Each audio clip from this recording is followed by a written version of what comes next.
चरण शुरू हो रहा है। पिछले 1.5-2 महीने के अंदर पूरा देश एक तरह से बंद था।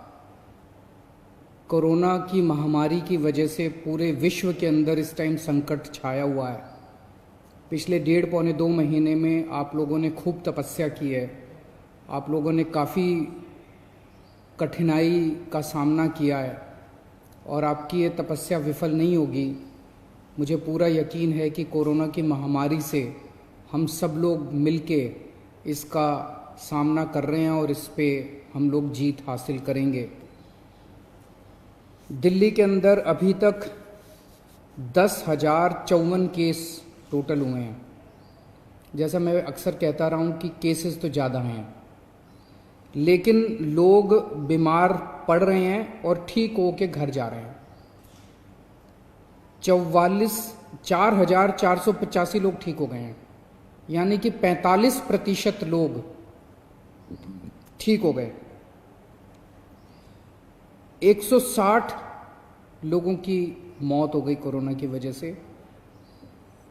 नहीं होनी चाहिए थी, कोशिश कर रहे हैं हम एक एक व्यक्ति की जान बचाने की, लेकिन एक औसतन तौर पे देखा जाए दुनिया के पॉइंट ऑफ व्यू से और हमारे देश के अंदर अन्य राज्यों में जो है, तो इतने मामलों में जो मौत हुई हैं वो अन्य राज्यों की और अन्य देशों की अपेक्षा कम है। लेकिन हम कोशिश करते हैं एक एक व्यक्ति की जान बचाने की। अब कोरोना अगले 1-2 महीने में तो ख़त्म नहीं होने वाला। जब तक इसकी वैक्सीन नहीं आएगी तब तक ख़त्म नहीं होने वाला।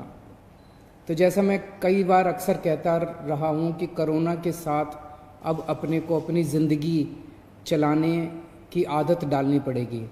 कोरोना भी रहेगा और अपनी ज़िंदगी भी चलेगी। लॉकडाउन परमानेंटली नहीं रह सकता। 1.5-2 महीने जो लॉकडाउन रहा, इस समय का हम सब लोगों ने, दिल्ली सरकार ने अपनी तैयारियां करने के लिए इस समय का इस्तेमाल किया। जब कोरोना आया था भारत में, हमारी बिल्कुल तैयारियां नहीं थी। हमारे पास टेस्टिंग किट नहीं थे, हमारे पास अस्पताल नहीं में इसका इंतज़ाम नहीं था, हमें पता नहीं था कोरोना में क्या क्या तैयारियां करनी है। लेकिन पिछले 1.5-2 महीने के अंदर अब हमने कोरोना के लिए अलग से अस्पताल नामांकित कर दिए, अलग से बेड लगा दिए, वेंटिलेटर का इंतज़ाम कर लिया, ऑक्सीजन का इंतज़ाम कर लिया, पीपी किट का इंतज़ाम कर लिया, टेस्टिंग किट का इंतज़ाम कर लिया। अब हमें अपनी अर्थव्यवस्था को धीरे धीरे खोलने की दिशा में बढ़ना है। एकदम से भी नहीं खोल सकते, अब धीरे धीरे हमें खोलने की दिशा में बढ़ना है। कल केंद्र सरकार ने इस बारे में कुछ गाइडलाइंस जारी की हैं। उन गाइडलाइंस को ध्यान में रखते हुए दिल्ली सरकार ने कई सारी चीज़ों को खोलने का, लॉकडाउन में ढील देने का निर्णय किया है। पहली चीज़ कि लॉकडाउन 31 मई तक जारी रहेगा, ऐसा केंद्र सरकार का आदेश है।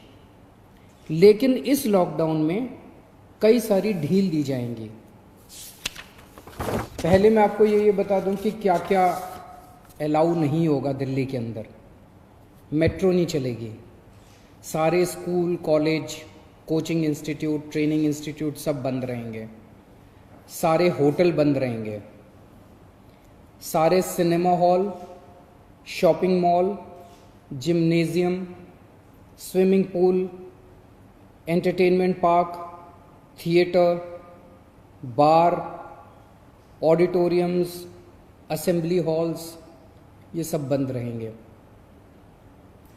Social, political, sports, entertainment, academic, cultural, religious या किसी भी तरह की बड़ी गैदरिंग्स ये नहीं हो पाएंगी, ये अलाउड नहीं होंगी। कोई भी धार्मिक स्थान या रिलीजियस प्लेस या प्लेसेस ऑफ वर्शिप बंद रहेंगे।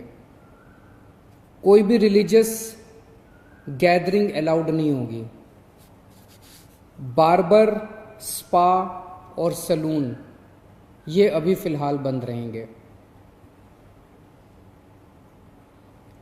शाम को 7 बजे से सुबह 7 बजे तक घर से निकलना अलाउड नहीं होगा, केवल एसेंशियल सर्विसेज के लिए अलाउड होगा। 65 साल से ऊपर की उम्र के लोग, 10 साल से छोटे बच्चे, प्रेग्नेंट महिलाएं और जिन लोगों को दूसरी बीमारियां हैं जैसे डायबिटीज़, दिल की बीमारी, ऐसे लोग का घर से निकलना वर्जित होगा, क्योंकि इन लोगों के लिए कोरोना जानलेवा साबित होता है।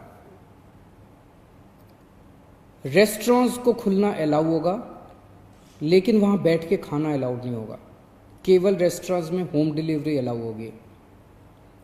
स्पोर्ट्स कॉम्प्लेक्स और स्टेडियम ये खोल दिए जाएंगे, लेकिन यहाँ किसी भी मैच के दौरान दर्शक अलाउड नहीं होंगे।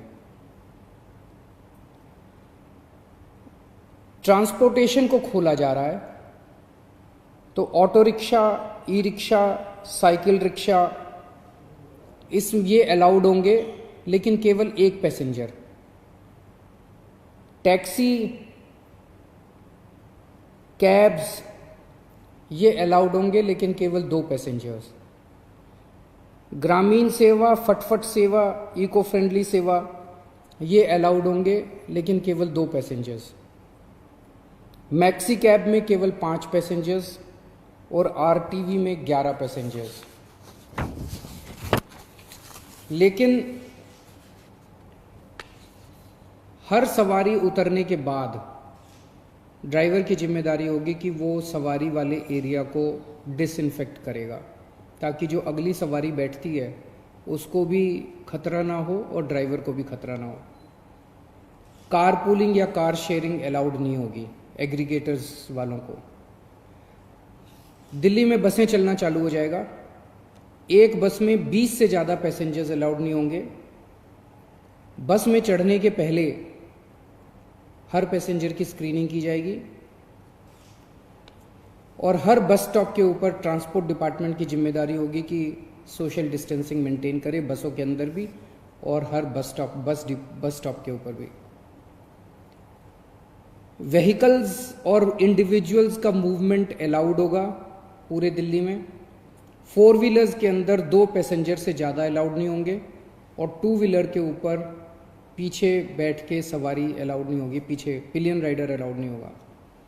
सभी सरकारी और सभी प्राइवेट दफ्तर खुल जाएंगे अपनी पूरी स्टाफ के साथ, लेकिन कोशिश ज़्यादा से ज़्यादा प्राइवेट ऑफिस वाले ये करें कि ज़्यादा से ज़्यादा लोग घर में जितने काम कर सकते हैं वर्क फ्रॉम होम रहे। सभी मार्केट्स खुल जाएंगे, लेकिन जो मार्केट्स और मार्केट कॉम्प्लेक्सेस हैं वहाँ पे दुकानें ऑड इवन के हिसाब से काम करेंगी। आधी दुकानें एक दिन खुलेंगी, आधी दुकानें दूसरे दिन खुलेंगी, लेकिन जो एसेंशियल आइटम्स की दुकानें हैं वो रोज़ खुलेंगी। जितने स्टैंड अलोन शॉप्स हैं, नेबरहुड शॉप्स हैं, रेजिडेंशियल कॉम्प्लेक्सेस में शॉप्स हैं, वो सारी खुलेंगी, लेकिन हर शॉप में सोशल डिस्टेंसिंग मेंटेन होगी और सोशल डिस्टेंसिंग मेंटेन करने की जिम्मेदारी दुकानदार की होगी। अगर किसी दुकान के ऊपर सोशल डिस्टेंसिंग मेंटेन नहीं हो रही तो दुकान बंद कर दी जाएगी। जितने इंडस्ट्री है सारी इंडस्ट्री खोली जाएगी, लेकिन इनके टाइमिंग्स को थोड़ा सा स्टैगर कर दिया गया है भीड़ को रोकने के लिए।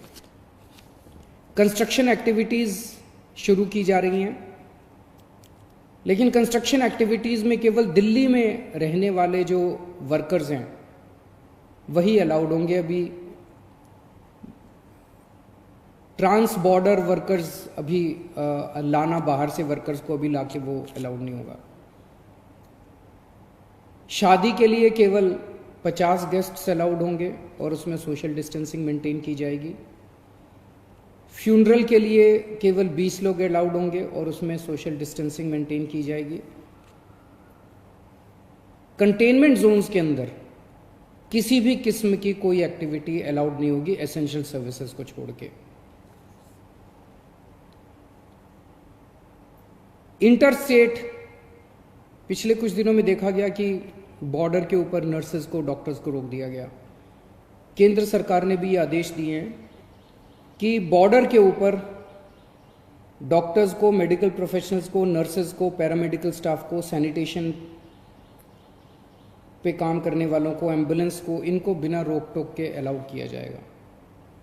और बॉर्डर के ऊपर इंटरस्टेट मूवमेंट के लिए गुड्स और कार्गो के ट्रक्स जो हैं, चाहे वो खाली ट्रक हों चाहे सामान से भरे हुए हों, उनको सबको अलाउ किया जाएगा। और सबसे ज़रूरी है कि मास्क पहन के निकलना अनिवार्य है, सबको मास्क पहने रहना ज़रूरी है और सोशल डिस्टेंसिंग हर जगह मेंटेन करना ज़रूरी है। और बार बार जितनी बार हो सके आप अपने हाथ अच्छे से सैनिटाइज़र से या साबुन से धोते रहिए। अपना ख्याल रखिए, अपने परिवार का ख्याल रखिए। बड़ा कठिन समय है, लेकिन मुझे पूरी उम्मीद है जिस तरह से आपने पिछले 2 महीने में तपस्या की है, आपकी तपस्या ये बेकार नहीं जाएगी और हम सब लोग मिलके कोरोना से जीत पाने में कामयाब होंगे। नमस्कार।